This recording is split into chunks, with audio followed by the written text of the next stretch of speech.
Assalamualaikum warahmatullahi ta'ala wabarakatuh. Waalaikumsalam warahmatullahi wabarakatuh. Alhamdulillah Rabbil alamin, hamdan yuwafi ni'amahu wa yukafi mazidah. Wassalatu wassalamu ala asyrafil anbiya'i wal mursalin sayyidina wa habibina wa syafi'ina Muhammadin sallallahu alaihi wasallam.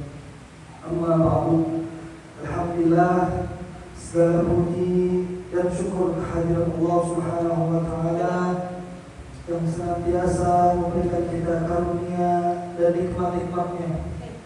Dan jangan lupa kita selalu berselawat serta salam kepada junjungan kita, baginda kita, pedoman kita, syafaat kita, yaitu Nabi besar Muhammad sallallahu alaihi wasallam, dan para keluarga besarnya, para zuriat-zuriatnya, para sahabat-sahabatnya, dan para pengikut-pengikutnya hingga hari kiamat. Alhamdulillah, Bapak dan Ibu yang dimuliakan Allah Subhanahu wa taala, kita dikumpulkan kembali oleh Allah Subhanahu wa taala di tempat yang mulia ini, di malam yang mulia ini, di bulan yang mulia ini, dan di tahun baru Islam yang mulia ini. Alhamdulillah, kita masih diberikan kesempatan, diberikan panjang umur, kita memasuki tahun baru Islam, yaitu tahun Hijriah. Mudah-mudahan dengan tahun baru Islam ini, tahun Hijriah ini, kita diberikan hijrah juga menjadi kebaikan yang lebih baik, menjadi kebaikan yang baik. Karena makna hijrah itu apa? Dimaknakan yaitu dalam bahasa berpergian, atau juga dimaknakan dalam meninggalkan. Sebagaimana Rasulullah SAW itu hijrah dari kota Mekah ke kota Madinah. Jadi maknanya apa? Dia meninggalkan kota Mekah ke kota Madinah. Ini hijrah karena dalam waktu itu, pada saat itu kota Mekah keadaannya sangat buruk. Rasulullah dibenci para ahli Mekah. Maka Nabi SAW meninggalkan kota Mekah, kota Madinah.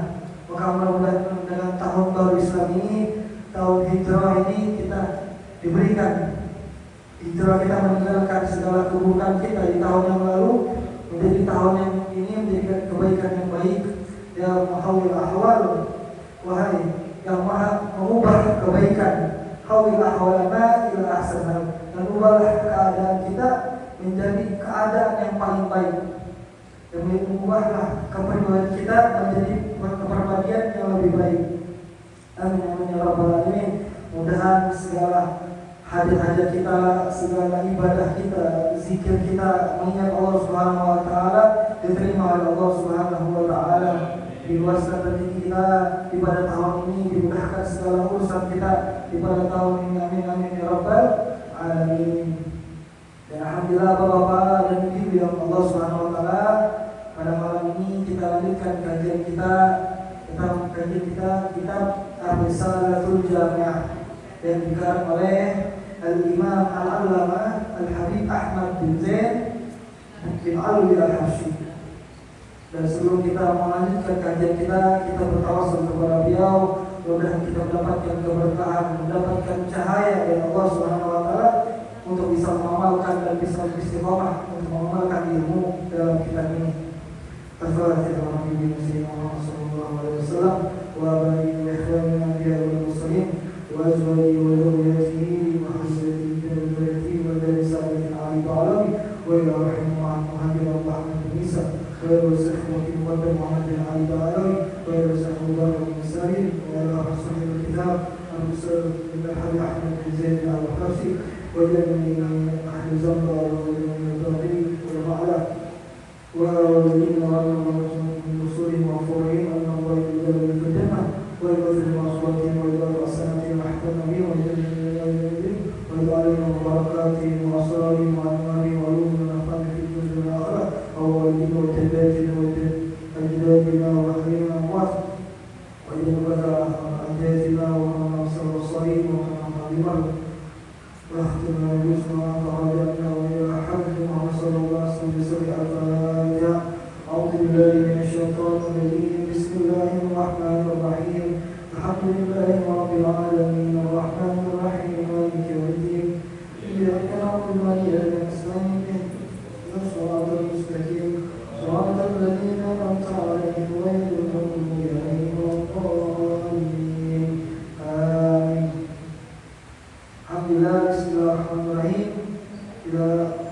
al-muallif rahimahullah subhanahu wa ta'ala. Dan kalau kita telah membahas tentang kita beriman kepada Allah, kita beriman atas al-ma'asiyah wal-nafs wal-sifat. Jadi kita beriman bahwa segala kesehatan itu datang dari Allah Subhanahu wa taala dan segala penyakit juga datang dari Allah Subhanahu wa taala. Kita wajib kita berimani. Wajib kau dan setiap apa yang ada di bumi ini, di alam semesta ini itu dari Allah Subhanahu wa taala. Maka kita wajib juga berimani. Wa khalaqa wa amalahu, dan Allah yang menciptakan segala makhluk dan perbuatannya. Jadi apa segala yang Allah ciptakan dan perbuatan-perbuatan kita, perbuatan Allah, itulah kita wajib kita imani.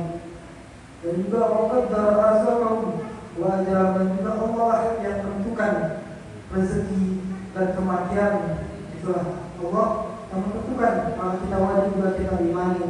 Karena rezeki itu Allah sudah tentukan.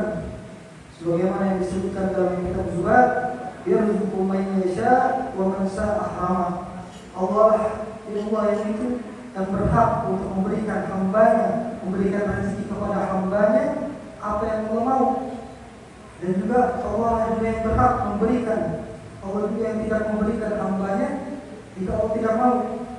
Maka jika Allah ingin memberikan hambanya rezeki, maka Allah akan memberikan rezeki kepadanya. Dan jika Allah tidak akan ingin mau memberikan hambanya rezeki, maka Allah tidak akan memberikan rezeki. Dan juga rezeki kita makan yang kita pelajari sebelumnya, rezeki yang tahu apa sesuatu yang bermanfaat maupun dalam kebaikan, itu halal atau haram, itu pun juga rezeki. Rezeki pas, walaupun rezeki pas sudah harta aja, tetapi anak juga rezeki dan lainnya juga kesehatan, kita bernafas pun juga itu rezeki dari Allah Subhanahu wa taala. Maka jangan lupa dalam rezeki itu adalah sebab itu sebenarnya Allah Subhanahu wa taala. Allah lah yang memberikan kita rezeki. Seperti kita usaha, kita dagang, kita nggak tahu siapa yang akan memberi usaha kita, siapa yang memberi adalah kita. Hanya Allah Subhanahu wa taala.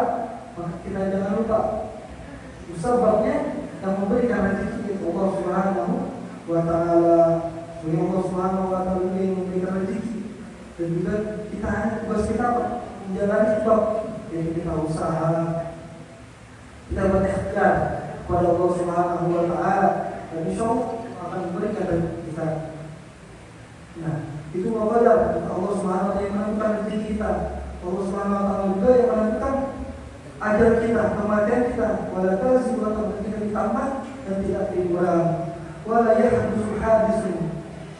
Beliau mengatakan wala yahdutsu hadisun, dan tidaklah sesuatu kejadian di muka bumi ini illa kecuali biqada'i, dengan ketentuan Allah, wa qadari, dengan takdir Allah, wa irada, dengan keinginan Allah Subhanahu wa taala. Dan apa itu qada?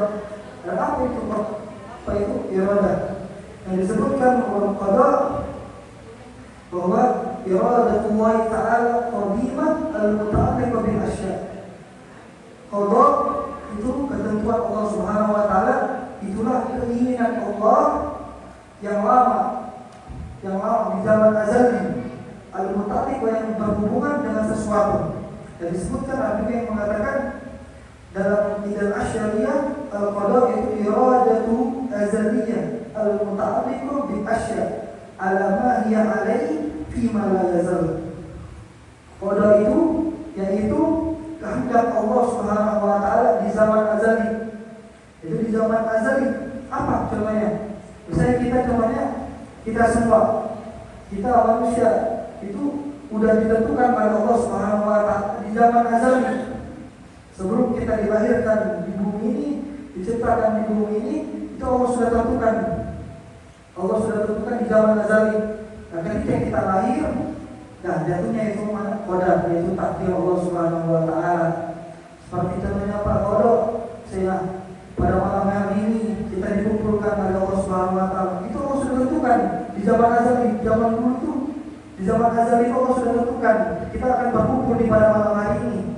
Nah, ketika pada malam hari ini kita berkumpul, nah itu maknanya apa? Itu maknanya takdir Allah Subhanahu wa taala. Di setiap keinginan Allah Subhanahu wa taala di zaman azali yang berhubungan pada sesuatu, itu maknanya qadar Allah Subhanahu wa taala.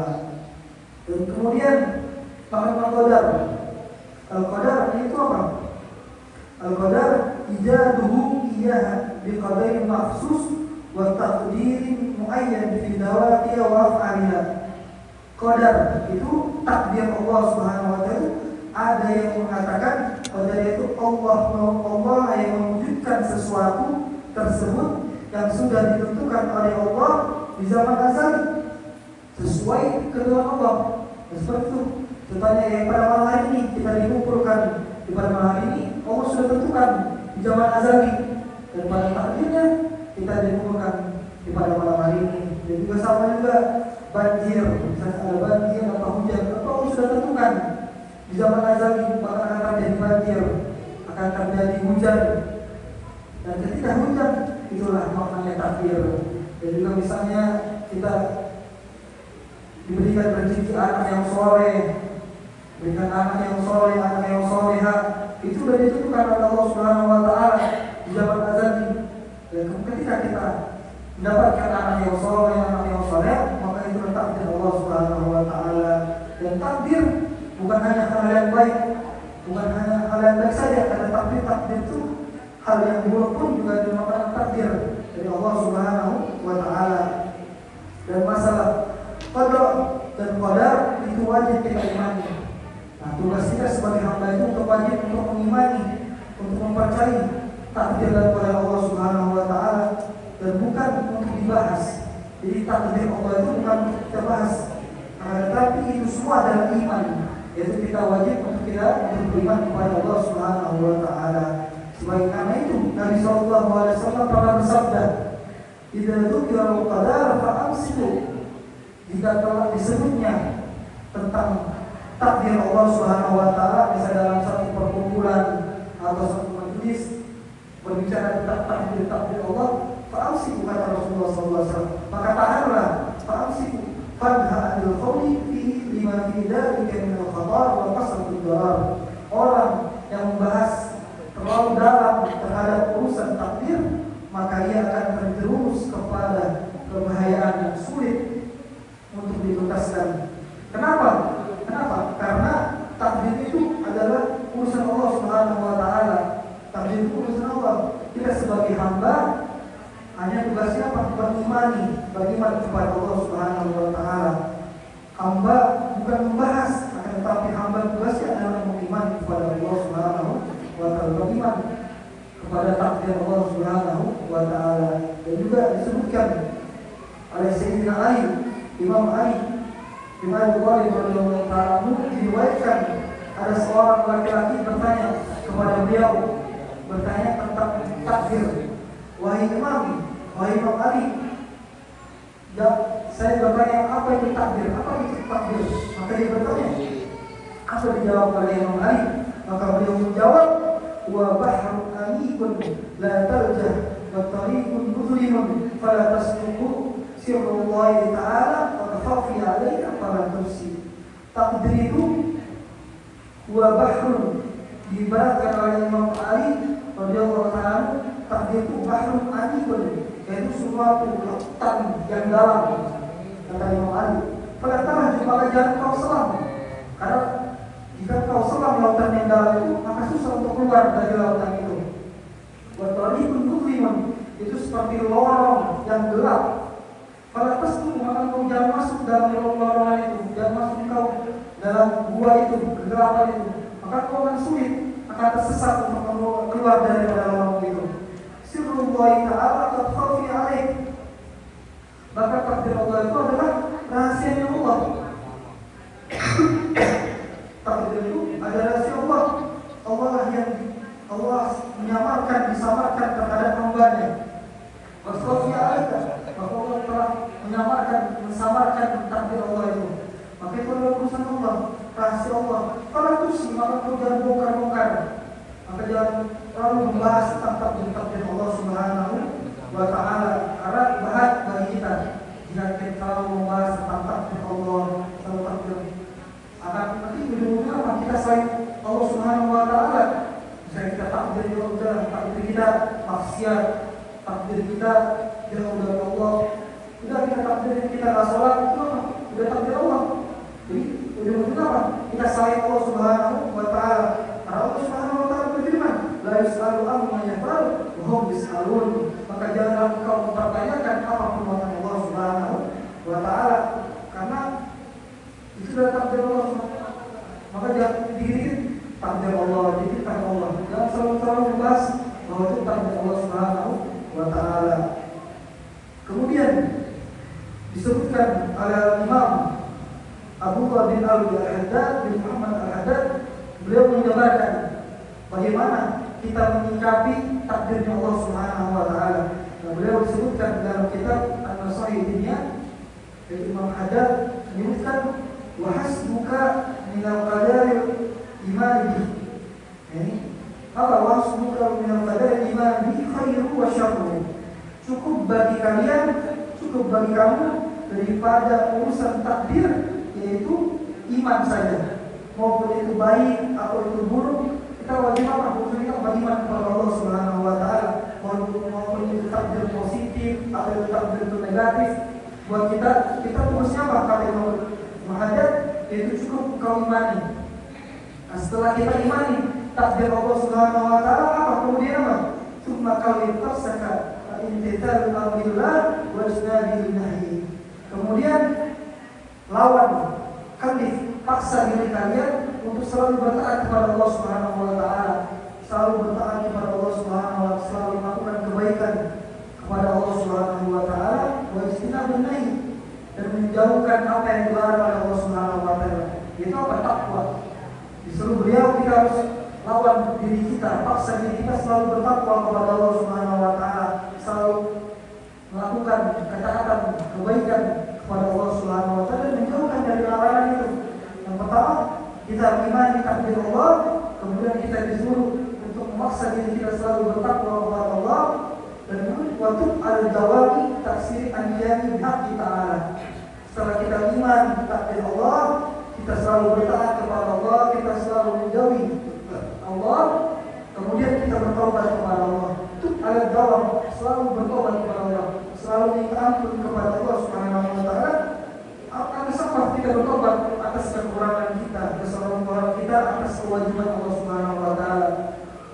Mungkin kita ada kurang dalam kewajiban kita, sering sholatnya kita bolong-bolong, sholat kita malas atau telat waktunya, atau kewajiban lain atau kita ada maksiat. Disuruh bertobat kepada Allah, selalu bertobat kepada Allah Subhanahu wa Ta'ala atas kekurangan kita di hak Allah Subhanahu wa Ta'ala. Untuk ada jawab. Setelah kita bertobat kepada Allah, kata imamnya disuruh wasta'in billahi ta'ala. Setelah kita bertobat, kita meminta kepada Allah Subhanahu, minta bantuan kepada Allah Subhanahu, minta pertolongan kepada Allah Subhanahu wa Ta'ala. Kita minta pertolongan kepada Allah Subhanahu wa Ta'ala. Karena apa? Kita meminta pertolongan kepada Allah karena kita tidak mampu berselalu melakukan ketaatan kecuali pertolongan Allah Subhanahu wa Ta'ala. Kita tidak mampu melakukan menghindari larangan Allah Subhanahu wa Ta'ala kecuali pertolongan Allah Subhanahu wa Ta'ala. Contohnya apa? Sebagai kita pada malam hari ini, kita sholat berjamaah, kita membaca Yasin bersama-sama, kita berzikir bersama-sama, kita melakukan taat kepada Allah. Itu apa? Kecuali apa? Kecuali dari pertolongan Allah Subhanahu wa Ta'ala. Maka kita tidak bisa melakukan ketaatan kecuali pertolongan Allah Subhanahu wa Ta'ala. Imam Haddad menyuruh kita apa? Setelah kita beriman kepada Allah, beriman takdirnya Allah Subhanahu wa Ta'ala, kemudian kita bertakwa, kemudian kita bertobat, dan kemudian kita minta pertolongan kepada Allah Subhanahu wa Ta'ala. Setelah kita minta pertolongan, kita berdoa kepada Allah dengan pertolongan dari Allah, kita tawakal kepada Allah. Kita disuruh bertawakal, kita serahkan diri kepada Allah Subhanahu wa Ta'ala. Setelah kita ikhtiar, kita usaha, kemudian kita serahkan diri kita kepada Allah Subhanahu wa Ta'ala. Karena itu, jadi kesimpulannya apa dari Imam Haddad? Yang pertama, kita menyikapi takdir itu, yang pertama kita beriman atas takdir, maupun itu takdirnya baik atau takdirnya buruk, kita beriman kepada Allah Subhanahu, beriman takdir itu dari Allah Subhanahu wa Ta'ala. Kemudian kita paksa diri kita untuk selalu melakukan ketaatan kepada Allah Subhanahu wa Ta'ala. Kita paksa kita untuk menjauhi larangan Allah Subhanahu wa taala. Kemudian kita bertobat kepada Allah Subhanahu wa taala, dan jangan lupa kita bertawakal kepada Allah Subhanahu wa taala. Kita serahkan diri kepada Allah. Setelah kita usaha, kita serahkan kepada diri kita kepada Allah Subhanahu wa taala. Dan juga ada riwayat yang mengatakan orang yang beriman kepada takdir Allah, anul iman bi yadhhabul hamd wal hasan. Orang yang beriman terhadap takdir Allah Subhanahu wa taala itu akan menghilangkan kesedihan, akan menghilangkan kegelisahan, akan menghilangkan kegalauan, dan akan menghilangkan kesusahan. Contohnya apa? Contohnya misalnya kita bawa ibu-ibu mempunyai sepeda motor. Mempunyai sepeda motor. Kita udah usaha nih, kita taruh sepeda motor kita di depan rumah, di dalam pagar. Kita kunci, kita udah kunci stangnya, kita kunci pagar. Ketika besok paginya motornya hilang. Kalau orang tidak mempunyai keimanan, beriman kepada takdir Allah, pasti kan stres. Oh, udah sepeda motor ini nyicil, utang belum lunas, hilang lagi, pasti stres. Pasti kan? Karena apa?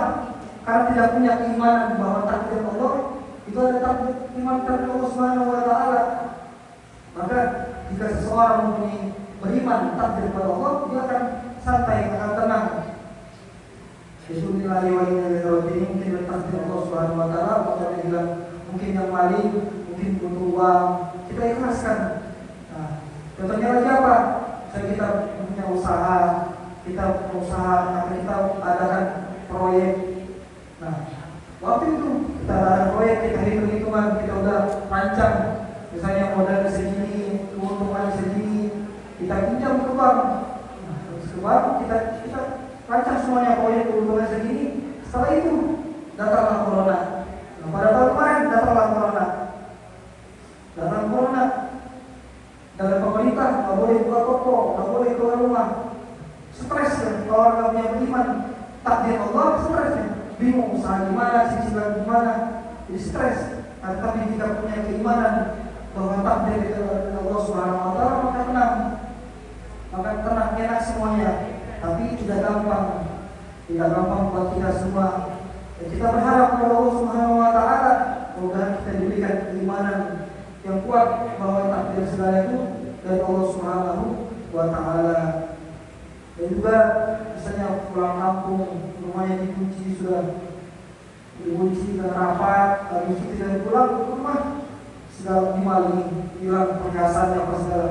Pasti kalau nggak punya keimanan, pasti bakal stres. Bahkan juga ada yang bisa jadi gila. Karena apa? Tidak punya keimanan kepada Allah Subhanahu wa taala. Maka kita harus wajib tugas kita sebagai hamba kepada Allah Subhanahu wa taala. Kita harus beriman kepada Allah bahwa segala sesuatu itu adalah ditakdirkan dari Allah Subhanahu wa taala.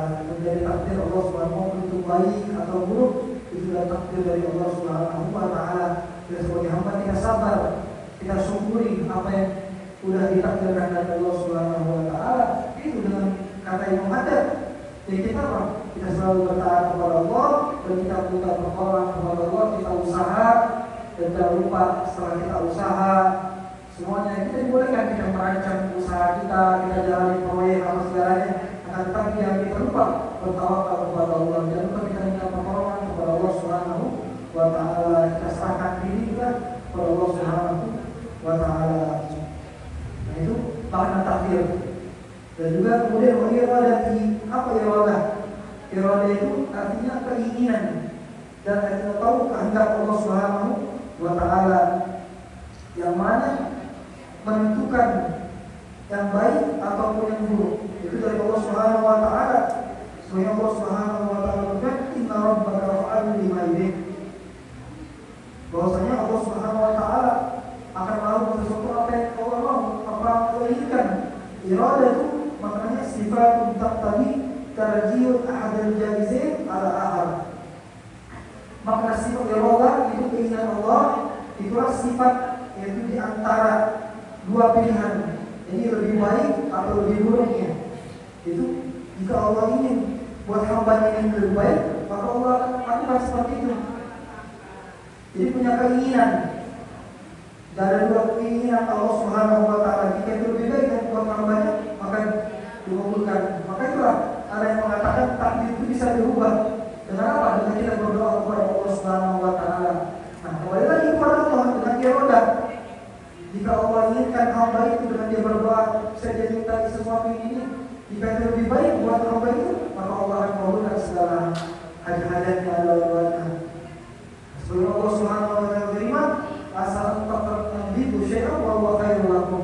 Jika kalian mencintai sesuatu, mensukai sesuatu, mungkin itu lebih baik buat kalian. Akan tetapi, atau kalau apa asal taqrabu syai'an wa huwa khairul lakum. Wa asal taqrabu syai'an wa huwa syarrul lakum. Ya, lebih baik apa yang kita cintai, apa yang kita suka, mungkin itu lebih baik dia, tapi di sisi Allah Subhanahu wa Ta'ala itu buruk bagi kita. Antara syai'an wa huwa khairul lakum. Apa yang kau benci, apa yang kau tidak sukai sesuatu itu mungkin bagi Allah Subhanahu wa Ta'ala itu lebih baik buat kita. Maka itulah diulah. Mungkin dari ini aja dalam kajian kita ini, insyaallah kita akan lanjutkan. Kita membahas Allah Ta'ala Hayyun Alim. Kita akan membahas, kita juga beriman wajib apa yang kita wajibkan, kita beriman kepada Allah, yaitu sifat-sifat wajib Allah Subhanahu wa Ta'ala. Kita wajibkan untuk beriman. Dan mudah-mudahan pada malam kajian pada malam hari ini semakin kita meningkatkan iman kita kepada Allah Subhanahu wa Ta'ala. Mudah-mudahan kita diberikan tingkat tambahan iman kita kepada Allah Subhanahu wa Ta'ala, beriman kita kepada Muhammad sallallahu alaihi wasallam. Mudah-mudahan kita diberikan istiqomah, diberikan kesehatan pada tahun ini, mudahkan segala urusan kita. Amin ya rabbal alamin. Mudah-mudahan kita diberikan istiqomah untuk mengamalkan ilmu. Amin ya rabbal alamin. Bismillahirrahmanirrahim.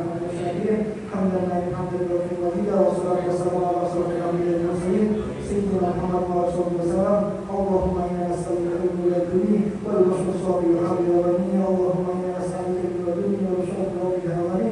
Allahumma inna nas'aluka ilman laduni wal basira bil haqqi. Ya Fatah ya Alim, ya Fatah ya Alim, ya Fatah ya Alim. Iftah fathan qariba. Ya Rahman, Allahumma nas'aluka rahmatan nabiyyin wa hamzal mursalin wa alikal muqarrabin. Allahumma aghnina bi'ilm wa zayyinna bi'ilm wa aqimna bitaqwa wa bil afiyah. Allahumma arzuqna ilman nafi'a wa rizqan tayyiban wa rizqan wasi'a wa amalan mutaqabbala wa shifaa'an min kulli da'. Birahmatika ya arhamar rahimin. Wa sallallahu alaihi wasallam. Subhana rabbika rabbil izzati amma yasifun. Wassalamu alhamdulillahi rabbil alamin. Dan sekian dari saya. Mohon maaf kalau ada salah kata.